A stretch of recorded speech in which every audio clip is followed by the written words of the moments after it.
Hey girl. Hey girl, what's your name? Huh? What's your name? Huh? B? You look like this girl Jenny that I know. Wow. Wow.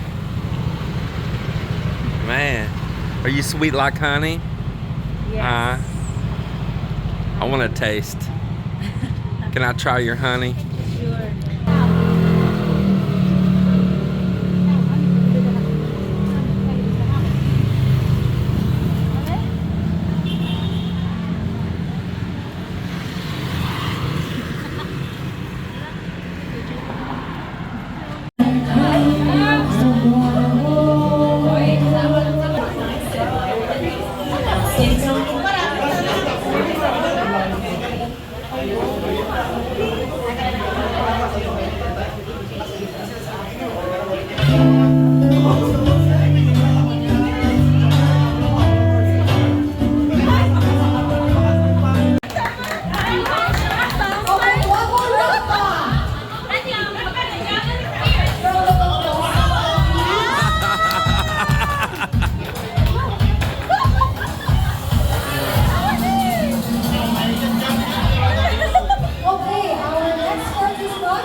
Hello, good evening everyone. So my costume for tonight is poisonous bee.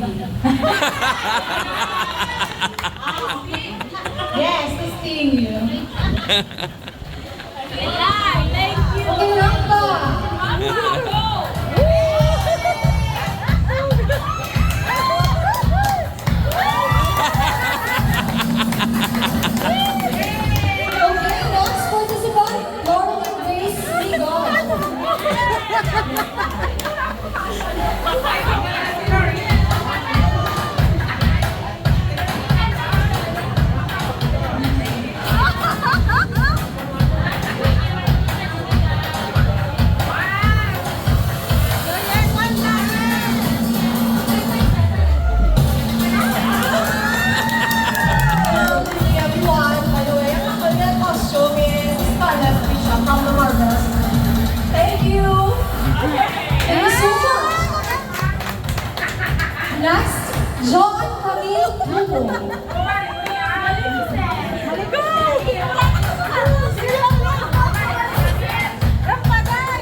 Participant for tonight, John Taniente.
costume contest.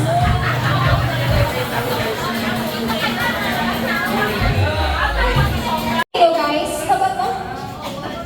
Sino pili niyo madaog? Wow, si Ma'am Victor po na ako madaog sa mga. Okay. So ang una kong malawa doon is ang third runner-up sa ato na costume competition. So sino? Third place sa ating costume contest.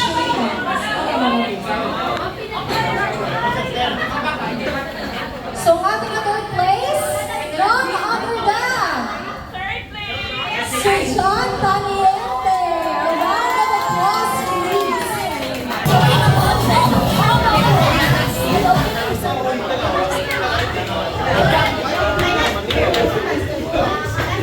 Ako na sa place sa ating costume competition. To receive 2,000 pesos is Joan Camille Tubo.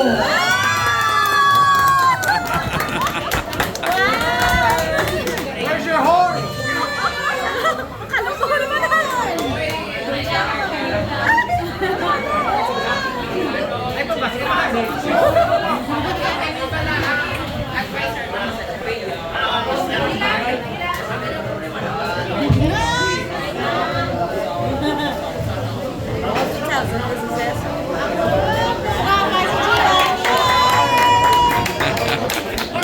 So, pinakalas na malawagan is the first place sa ating costume competition. So, ayan, pagkadaog, 3,000 pesos. Thank you, guys. So, our first place for our costume competition is none other than Venice Eliana Bungay. A round of applause, please. Picture.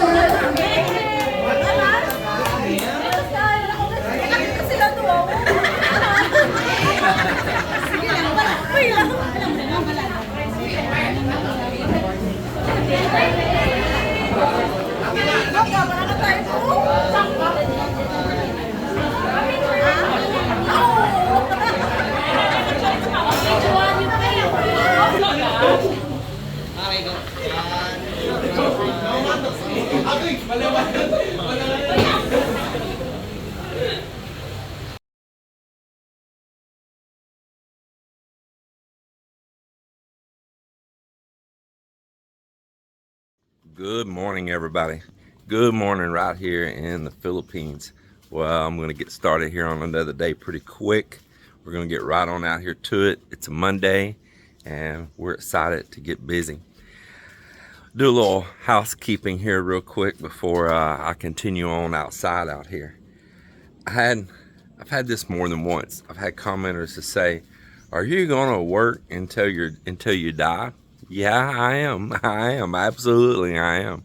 Or I'm going to be kind of crude here. You're going to sit on your butt and drink coffee till you die? You know, you do you, I do me. And I'm a live wire. I am a live wire. Melinda's a live wire. That's why we make a great couple.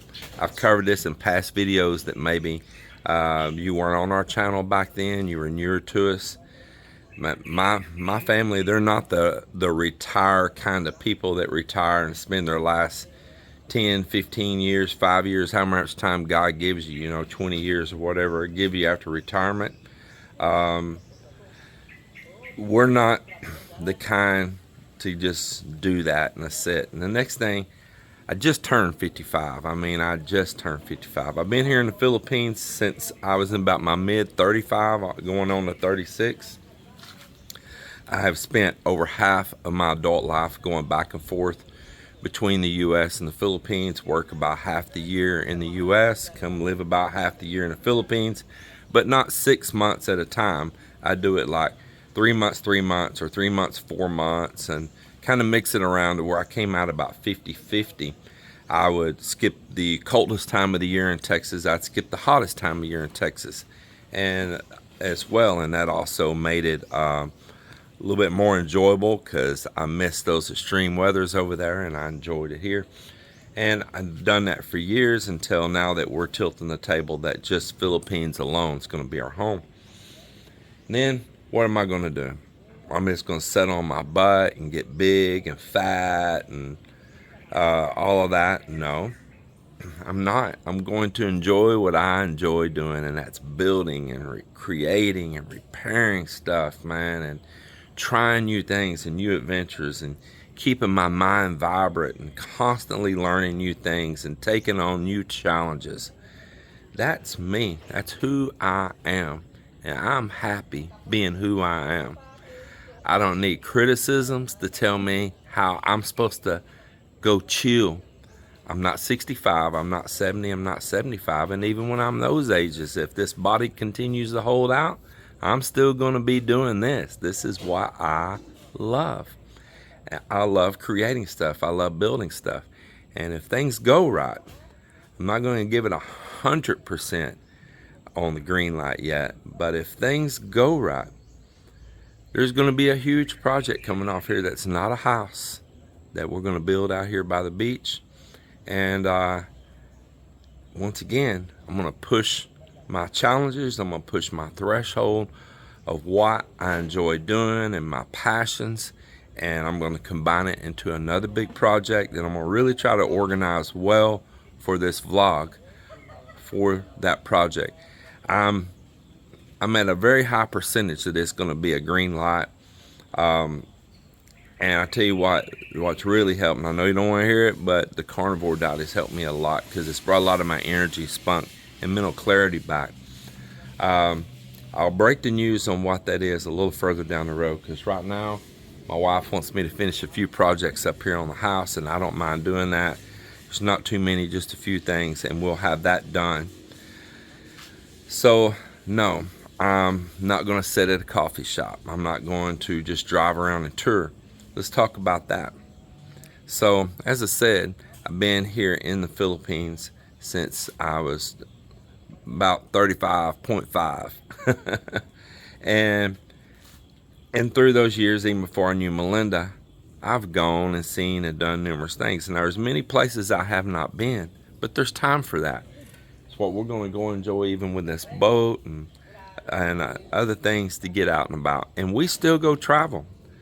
Just a few months ago, we went all down and hit waterfalls and every mountain road and everything we could around Negros, which I know Negros well. I used to live over there, but I had not been down in those parts before. It was a new adventure. We go back in here to these mountains and waterfalls and stuff.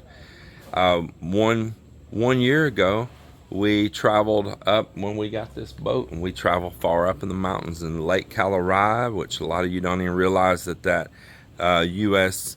Army Corps engineer built lake. There's twins. There's two of them side by side up in the mountains in Laguna. It's got jet skis and bass boats, and heck, there's houses there with bumper pool travel trailers. Swear to God, I went to all that. Have you been to all of that? So they got duck hunting there. They got all of this stuff. It's like you're not even in the Philippines. Have you seen that? I have. We do get out. Look, we took that adventure on ferries. We went to Panay Island. We went to where they were making all the marble statues and trinkets and everything. Have you seen any of that? We have. We do get out and we have adventure.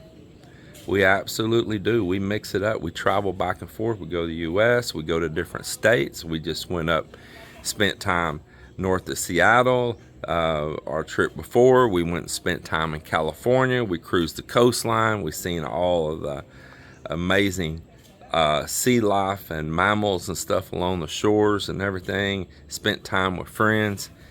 We are movers and shakers. So that's the way it is. But sitting around, gossiping about each other, pushing each other around, being crazy expats in the Philippines, not my style. So let's get on with this day. So out here, man, this is looking so good as we fill it up. It is looking so good. Saturday, we all worked together filling this sand down through here. I wore their butts out because I went out here shoveling and hustling. Well, I'm gonna have me a second cup of coffee this morning. I've been out there shoveling sand with those guys. And come up here and move my little young bull over here. He can eat some of this grass in the back. And right now, I want to show you here. I planted these bananas right here before, but you see this coconut that has sprouted up right here, and I want to move it. I am planting some coconuts around different places. In fact, I've got a coconut planted right there. Tarpaulin beat it up a little bit the other day, but it'll recover. But I want to get this coconut right here, and I'm wanting to go ahead and establish it out there at the beach where we are currently working right now. So it already has a taproot growing out the bottom down into the ground. It's not just sitting there, and we'll have to dig around the base of it. I'm enjoying my cup of coffee, so I asked June, he's out there working hard, just take a break and come up here and he can do this little light thing for a minute. But we'll dig around, try to get that root, and we'll move this somewhere else. We kind of strategically place these to where they don't block our ocean view later on, but we can still enjoy them. Yeah, dig around. Don't slice that root in too, though. Dig around it. There you go.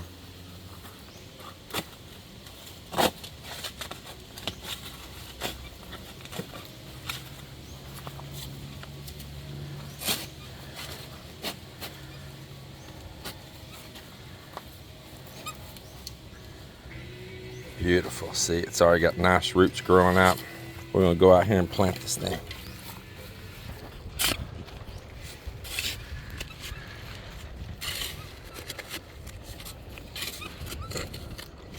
Yeah, that's perfect. It's right straight with them others up there.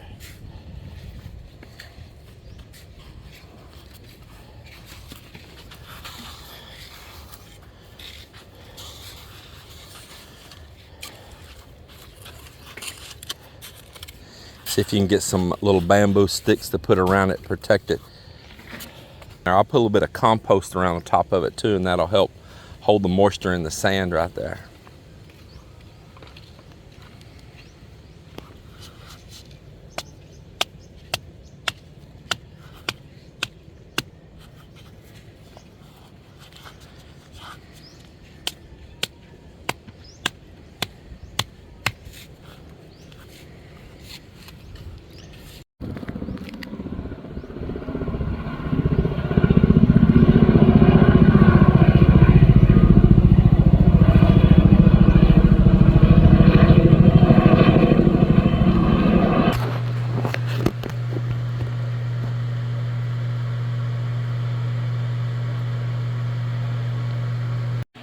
Well, back in the boat again. I'm going to show you what I'm working on now. So when I put the Mercruiser diesel in, it has a different color code wiring harness than and the plug that plugs up between the boat side going up to the instruments and the engine harness. The plug's different and the wiring code's different. So I've been having to splice these together. Now, in the beginning, I got the most essential. You know, I got the starter and the fuel cut off and the alternator and all that done. But I've been chasing down the rest of them. I kind of stopped on it all. And the thing is, this is the diesel one right here. And this is the pigtail went to the engine harness and up to the gauges for the diesel motor. And then this is the old one back here for the gas. So I cut one off and I cut the other one off, and right in here is where they're all getting spliced together. And the thing is, on this diesel one, it is crazy because the colors on the wiring come in one color on one side of the plug, and they'll come out a different color on the other side of the plug. I mean, you can even see it right here. These connecting through. I mean, they'll go from black and yellow on one side to come out as a solid violet on the other side, or a solid blue on the other side. They did not match across. When they reached this plug, they did not match, and that's all for the diesel one. And they did the same thing years ago on the 5.7 liter gas also. Whatever color code was on that side of the plug is not the same color on this side going up to the engine. I mean, going up to the instruments, which that makes it a very confusing mess. So what I'm having to do is ping out each one of these wires, taking a multimeter here and finding that gauge sensor, like the water temperature sensor, find which one I think it is, take and go to the ohms and see if I can get it to zero out from the wire to the other end, and step by step and find them. And then as I find them, I'm taking my little label maker and I'm labeling them like you see right here. Let me show you here. Get my hand down there where you can see it. Sorry for the fan blowing. See here, I'm making water temp, the oil gauge. Here right now I'm working on fuel cutoff and marking right there close together with all the labels on the wires will be real close together. And from now on, I should know what those are. This is a plastic material, not the paper that I'm putting it on. You can get on these little dynamos, you can get a paper or a plastic. So this is the plastic one, and hopefully it'll hold up down there for a while. And I will be able to always know what these are and quickly troubleshoot them.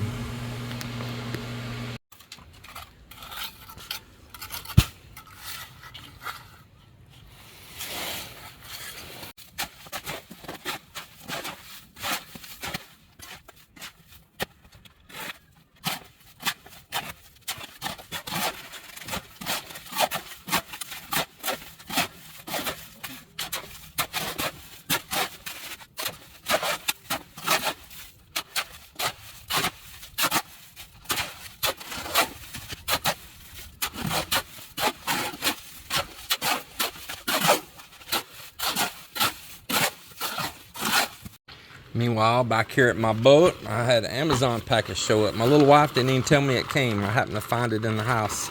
She goes, "Oh, I forgot."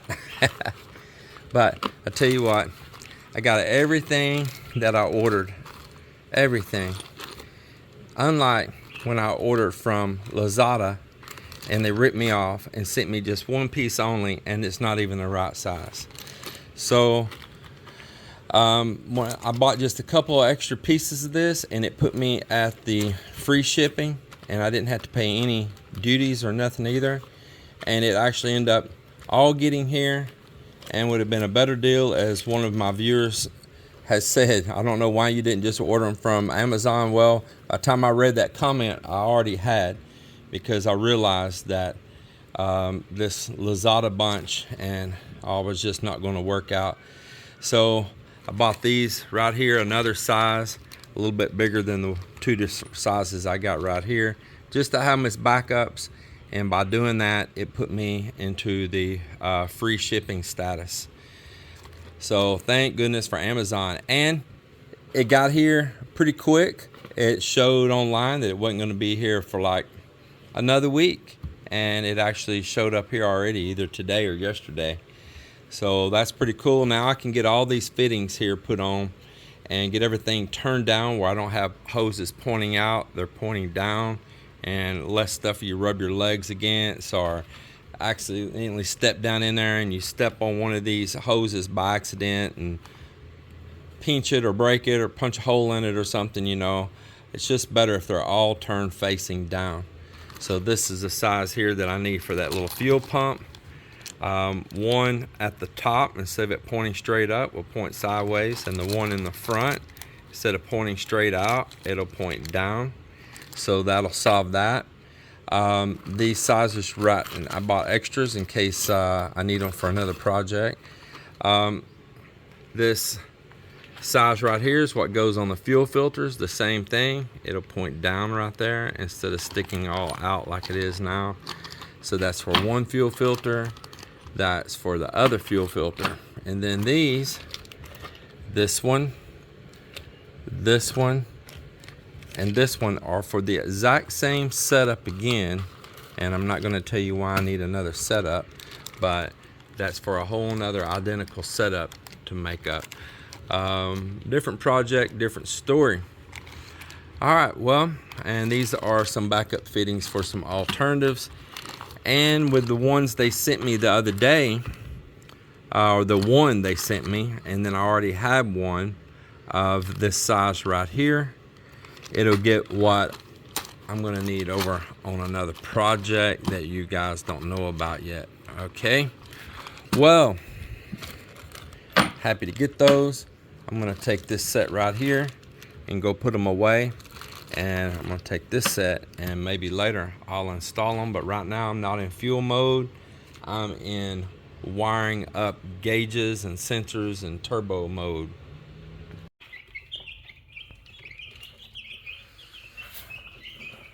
My little chicks are doing well.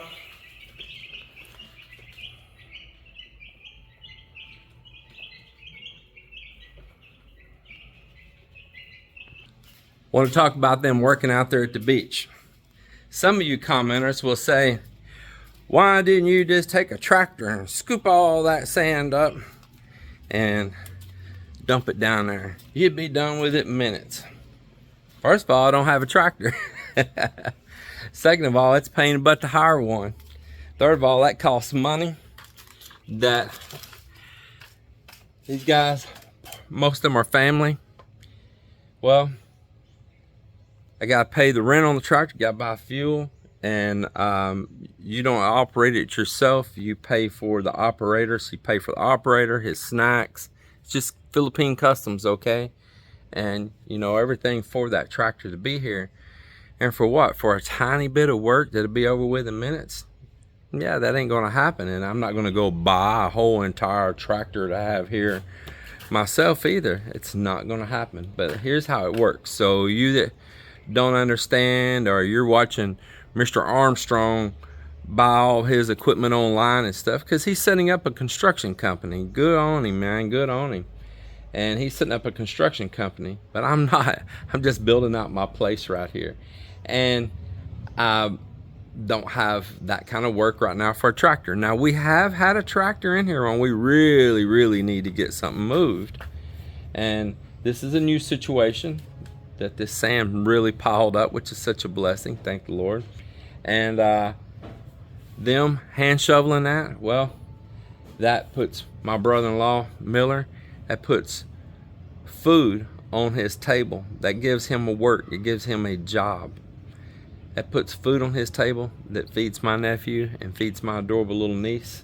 My nephew is named after me.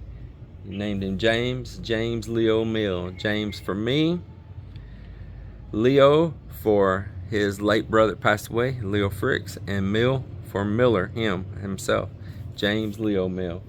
So we got to make sure James Leo Mill's got clothes and food on the table and school supplies. And you know, Joel's got a family to feed. That's Melinda's cousin. And his kids, they got families to feed. You know, Marvin, he's got my two nephews. We call him Lollipop King, Tulilot, and that's his nickname. And Moy Moy, that's his nickname. Okay, they have real names, but we'll just stick with their nicknames. So they too, they got the same thing, man. They need, you know, food and pay electricity bill and support for the kids and stuff. So this gives them work. They can go out and fish some when they get the opportunity. They might get lucky and catch fish, they may not, but no matter what, they can come over and help me and do this kind of work, and it feeds the family, and we get our projects done at the same time. Now, how much bigger of a win can you get than that? How much bigger of a win? And also, I am ongoing, always teaching them something. And I'm gonna tell you what, these boys have come a long ways, man. From the day that I met them to who they are now, they have come a long ways. Now, I will say this, I am super missing Mop Mop working for me. He is on a job up in the city, and he hates to leave the job because maybe my work's not going to be that big, and he's got a girlfriend now that's got a kid, and he might, from the rumor I hear, be having a kid of his own. So, which would be his first kid of his own. And of course, he's thinking about long-term taking care of his family, and he's got a really secure job right now. But I miss him, and I wish he was here working for me nonetheless. I wish I could offer him long-term work beyond just doing hard construction, just being a full-time on the pay caretaker of my property, whatever it needs, whatever repair, repaint, retouch, trimming the trees or finding somebody to do it or whatever. And then if we have more work, some other project comes up, I have him ready for it, and he can find me extra people to work for whatever we might have that comes up. I mean, I take pretty good care of him. He is a good guy. He is. So we'll see. So the boys and Melinda tell me that I need to just go over and have a talk with him over here next door. Mop somebody that I put a little bit of grit into, you know. He's a good character. And what I mean by putting a little bit of grit into him, do you know a chicken, when they eat, you can feed them, but they got to have a little bit of grit, right? And because down right there in their craw is this, it's like a stomach, but it grinds. It's like a big old huge muscle with this tough lining in it. And they pick up grit, stones, things like that in there with feed, and it grinds it up, and it makes it process on through. And without it, they get what's called an impacted craw. They can't grind it up. It just pastes up and it gets stuck. And I mean, there's times people have had to like save one by cutting that open, getting that out of there. Literally do a chicken operation, cut that open, stitch it back up, and you know, try to save them from an impacted craw. So you always want to make sure your chickens have access to where they can pick up little grit and stones, or you can buy oyster shell that's smashed up, chunked up, and they also get benefits out of the oyster shell, and it helps them grind their feet up. So now I'll digress back. Y'all just got a chicken lesson from this story.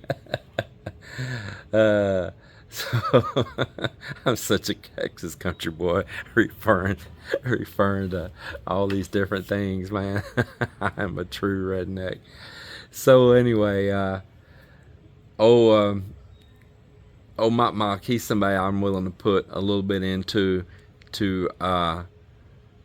him having a secure long-term future with me. Him not having to just like work his body to grind it up like grit, you know, work himself so hard. He can be like a lead guy that's got easy days and instructing other people. And, you know, a lot of days he can wear like a decent shirt, maybe that's got print out and stuff for like our little boutique resort we're sitting up here. And, you know, him have a little bit of position and title. He can just be my right arm, my go-to man. Melinda's brothers are great, and I love them, and they do help me a lot, without a doubt. I'm not dismissing them. But Mop gets me better. Mop understands me better. He is a get right to it guy. Not I'll get to it later, or I've got to go make some rice first, or later, you know, these attitudes, you know, later. He's yes sir, and boogieing to go do it right now.